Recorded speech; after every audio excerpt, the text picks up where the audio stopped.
सुसु करता जाए, ज्यादा खाए तो रोना आए। बताओ क्या है?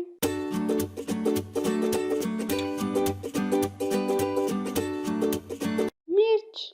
बिन बुलाए डॉक्टर आए, पूछे बिना टीका लगाए। बताओ क्या है? मच्छर। दो पर की परी है वो, गंध से भरी है वो। बताओ क्या है?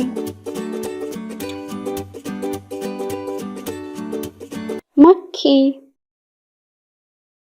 दिन को सोए रात को रोए, जितना रोए इतना खोए। बताओ क्या है?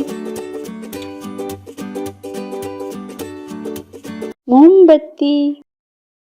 एक जानवर ऐसा जिसके दुम पे पैसा। बताओ क्या?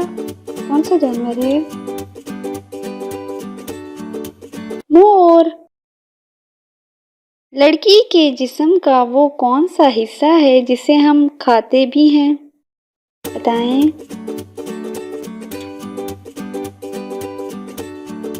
Lady finger. जब चाहो ये गायब हो जाए, जब चाहो तो ये वापिस आ जाए। जब चाहो तो ये गर्म कर दे, जब चाहो तो ठंडा भी कर दे। बताओ क्या है? लाइट, बिजली। चले तो जिंदगी चलती है, बंद हो जाए तो मर जाए। हाथ के करीब पड़ी है वो, फिर भी इसको छू ना पाओ। बताओ क्या है?